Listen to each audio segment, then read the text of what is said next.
Doctor Evergato, ¿qué tal? ¿Cómo estás? Qué gusto, Jorge. Buen día. ¿Cómo estás tú? Estoy muy bien. ¿Cuántas cosas que pasan en el país y en el mundo, Exactamente. Cuántas cosas que merecen por lo menos un momento de reflexión, un momento de análisis y un momento, sobre todo, de alguien que nos guíe. ¿Sabes qué? Hoy más temprano Leandro estaba dando la información aquí en el programa. Sí. A propósito de ese informe que fue presentado en el día de ayer, que se conoció en el día de ayer, y que establece que el director del Instituto de Relaciones Laborales de la Universidad Católica, sí. Alguien muy conocido y muy respetado como Juan Manuel Rodríguez, un hombre muy serio. Sí, exactamente. Dijo que hay corrientes que están dispuestas a romper con el PIT-CNT y formar otra central sindical. Y al presentar ayer el informe laboral del primer semestre, 73% superior a la de igual periodo del año 2012 en materia de conflictividad. Exacto. Rodríguez dijo que las posiciones que apoyan la fractura del PIT-CNT influyen en algunos conflictos muy violentos.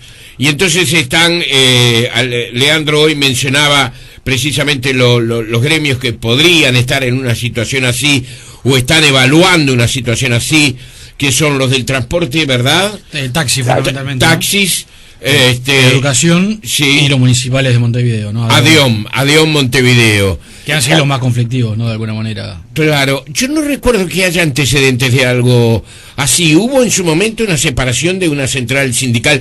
Esto no ha ocurrido, por supuesto. En el Uruguay hay una vieja tradición de centrales sindicales enfrentadas, ¿verdad? Desde comienzos del siglo, cuando se constituyen las primeras centrales sindicales. Las centrales anarquistas, Jorge, en líneas generales, rehusaban incorporarse a las centrales socialistas o comunistas. Ajá. Y eso significó que hasta la creación del PIT, allá en los años 60, el país tenía más de una central sindical. Llegó a tener hasta 3 centrales sindicales. Ajá. De manera que no sería una novedad total. El generar una sola central sindical fue un proceso muy difícil, requirió de la influencia de gente muy importante, como Delía en aquellos tiempos, que fue un hombre fundamental para la creación de una central única, con una enorme capacidad de negociación, como tenía José Delía, ¿verdad? Platero, ¿no?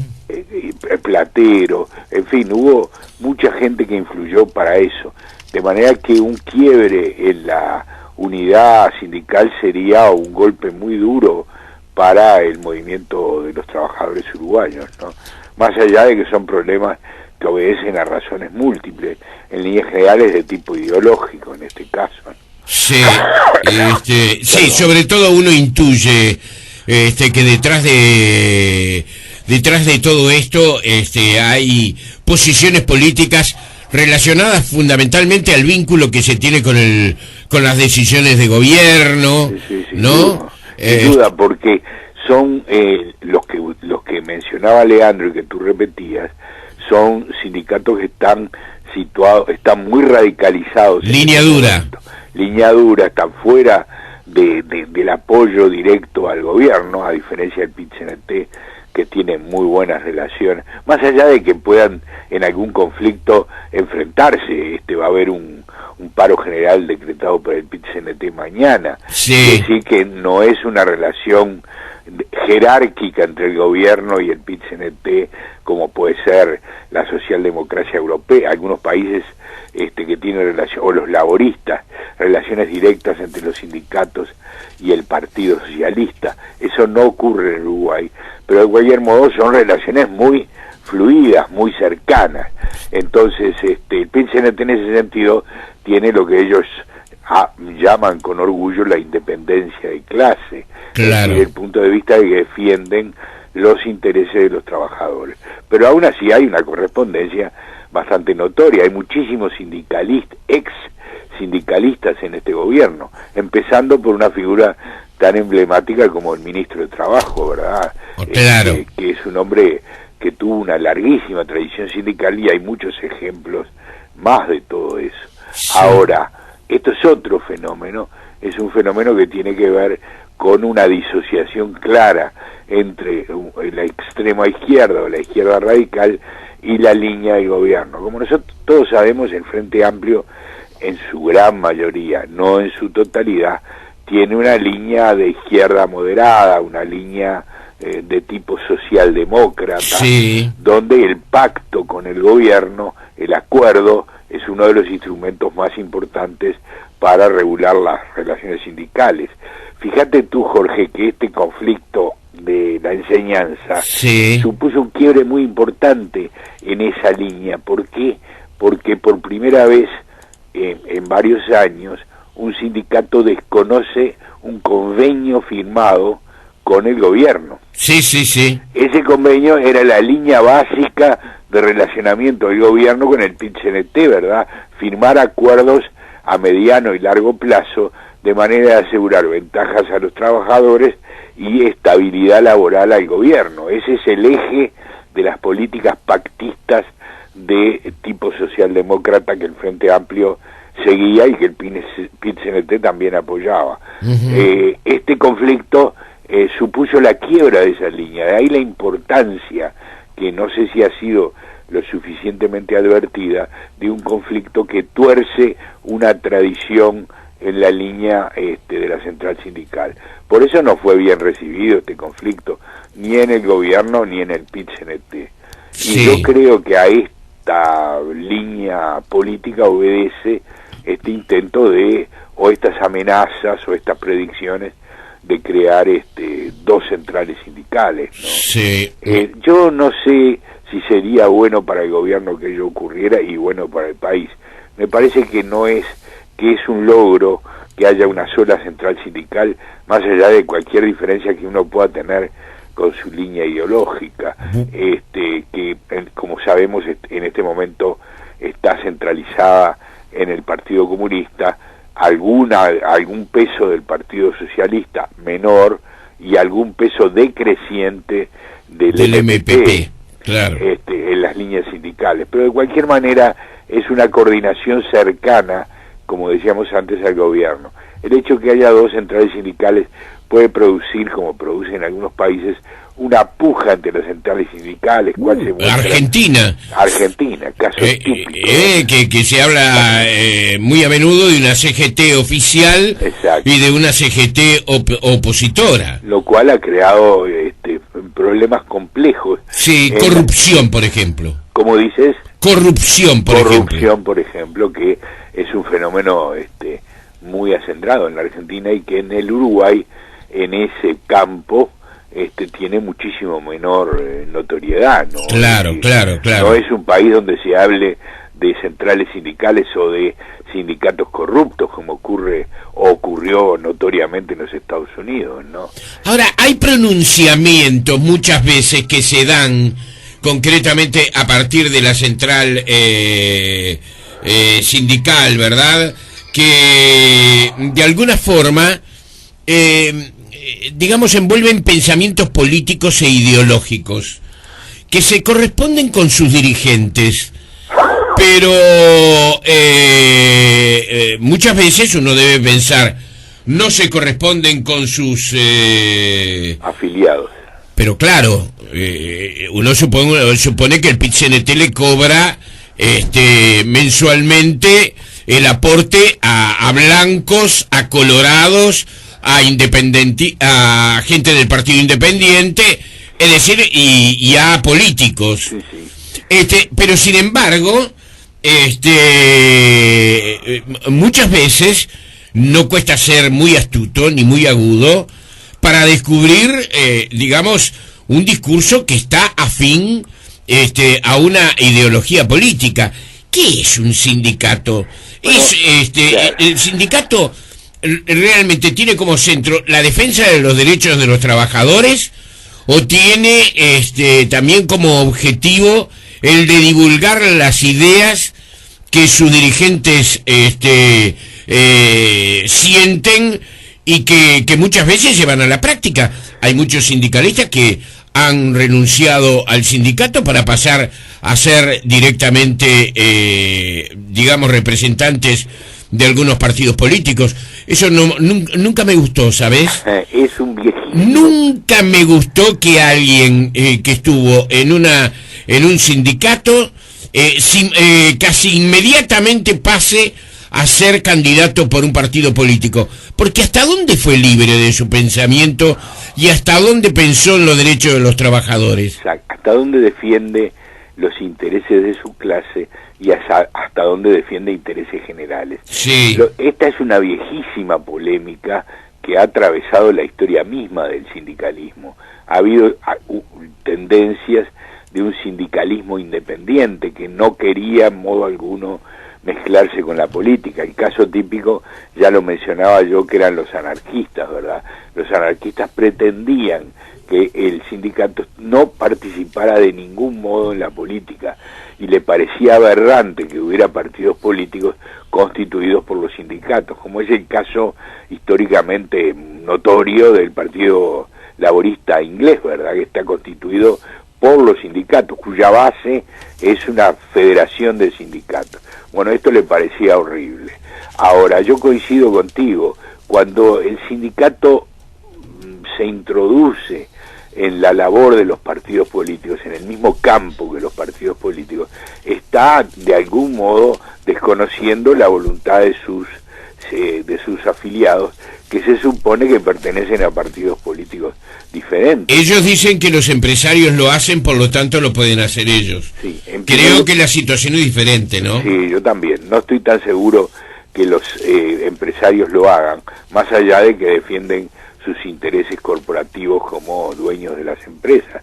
Pero lo cierto es que los obreros deberían pertenecer o pertenecen a distintos partidos políticos. Ellos dicen, especialmente ese es el discurso del Partido Comunista y de algunas corrientes del Partido Socialista, que en definitiva los intereses políticos de la clase son intereses de tipo contrarios al capital, que por consiguiente ellos esta es la defensa, ¿verdad? Sí, no sí. se están introduciendo en la vida partidaria, sino que los intereses propios del proletariado coinciden con la lucha contra el capital, y que lo que a ellos lo define en todos los ámbitos es la lucha contra el capitalista, el capital y las estructuras de poder alrededor de la dominación económica. Pero yo te pregunto, Eber, ¿hasta dónde existe derecho, por ejemplo, que representantes de centrales obreras de Cuba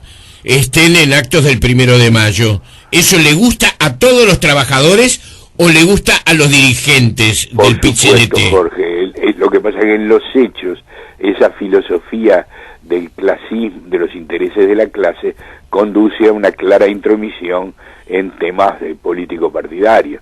Ahora, no te olvides, Jorge, que el propio presidente de la República Oriental del Uruguay está dando el ejemplo en esa materia, en tanto está concurriendo a la celebración de un acontecimiento que tiene que ver con la vida política de un país extranjero, como es el caso cubano, ¿no? Claro, 60 años. Cuando Mujica nos va a representar al Uruguay, porque él no puede desprenderse de su investidura.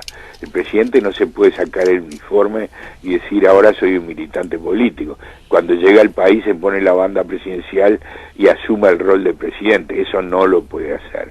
Por consiguiente, creo yo que el presidente de los uruguayos, en tanto nos representa a todos, no podría ir a Cuba a celebrar un acto que tiene que ver con el Partido Comunista de Cuba, no con la generalidad o con un acontecimiento histórico cubano. Tiene que ver con el partido que está en el poder y se está identificando con ellos. De manera que tú tienes razón, los sindicatos no deberían convocar, como están convocando también aquí en un acto en el Uruguay, a la celebración de los 60 años del Moncada, pero más grave todavía es que lo haga el presidente y lo haga en Cuba. Claro, a mí lo del presidente lo que me molesta es que no reciba a miembros de la oposición que le han pedido tener una reunión con él. Lo decía ayer, cuando nosotros vivíamos la dictadura, porque yo entiendo la la situación de Cuba como una dictadura, y una dictadura muy dura, y desde hace bastante tiempo. Sí. No hay justificación para, a esta altura del partido, un gobierno que se ha eternizado a lo largo de décadas, que en donde las ideas son únicas, los partidos son únicos, los detenidos, los presos políticos, las denuncias no han surgido concretamente de los sectores fascistas, para hablar de, Exacto, digamos en términos gruesos, ¿verdad? Exacto, Sino que de organizaciones internacionales muy respetable, Amnistía Internacional, por ejemplo. La misma organización que denunciaba que en Uruguay había presos políticos durante la dictadura. Por supuesto. Entonces, si aceptábamos aquello, debemos aceptar por lo menos esto, ¿verdad? Sin duda, pero yo coincido con todas tus apreciaciones. Es notorio que tengo una distancia muy grande con los gobiernos monopartidarios del tipo de cubano, pero este es un problema además de tipo formal, aun cuando no fuera una dictadura, aun cuando fuera un gobierno, digamos, mucho menos autoritario. El gobierno uruguayo no se puede identificar con ningún régimen, en especial en el extranjero. Se puede identificar con celebraciones que reúnan a todos los cubanos, o a todos los argentinos, o a todos los chilenos, pero no puede identificarse con una visión que corresponde a un partido político de esos países. En Cuba el partido político único es el Partido Comunista. Sí. Pero suponte que en la Argentina fuera Mujica a celebrar los 50 años del advenimiento de Perón, que hace más naturalmente, al poder. Eso sería algo incalificable. Sin embargo, Mujica lo está haciendo, y lo están haciendo, como bien decías tú, los sindicatos uruguayos, que están citando, que están convocando junto a la FEU, cosa que me sorprende, porque la FEU, en mis tiempos, no me sorprende, pero quiero decirte, me duele. La FEU, tú te acuerdas, tenía aquella línea tercerista, ¿verdad? Sí. Ni con unos ni con otros. Sí. Una independencia muy linda que, digamos, honraba al movimiento estudiantil Uruguay, y que lo ha perdido hace ya muchos años. Ahora, son organizaciones que han sido valiosas a lo largo del tiempo, pero yo digo, ahora cuando me hablan de democracia, ¿de qué democracia me están hablando? Sí. Ninguna. Es decir, ¿de qué democracia me pueden hablar, digamos, representantes del PIT-CNT o de la FEU, si están apoyando una dictadura atroz como la cubana? Exacto, el pluripartidismo es la nota esencial de la democracia. El voto, el pluripartidismo y las libertades es el tríptico que define a la democracia. Bueno, ninguna de las tres patas funciona en Cuba, porque las elecciones son internas a un partido, cuando las hacen, las libertades no funcionan, la separación de poderes no está establecida, y por consiguiente ninguno, y las libertades ciudadanas no existen naturalmente. Sí, y la pobreza ha sido generalizada, y hay una burocracia que dicen que vive muy bien.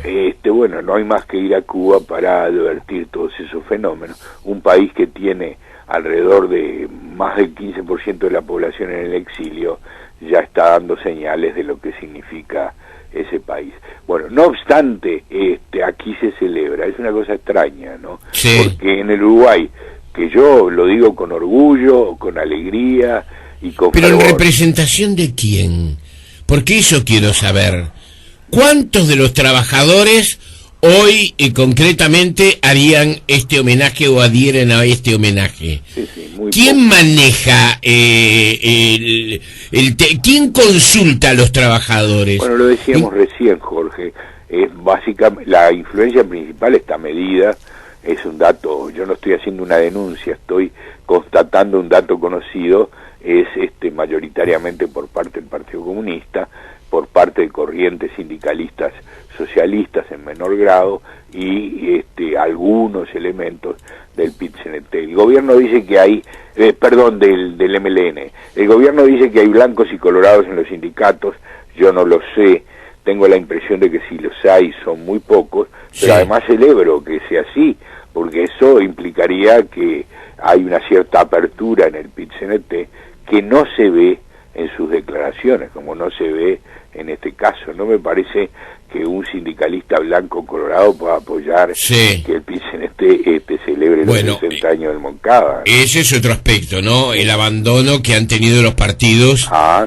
fundacionales, prácticamente entregando su incapacidad para identificarse con las clases asalariadas ha sido notorio. Wilson hizo algo al respecto. Wilson llegó. Intentó crear un movimiento sindical del mismo modo que intentó tener una representación en la FEU, ¿no? Sí, claro. Que fue importante y que todavía mantiene. En la Facultad de Derecho, por ejemplo, de la mayoría.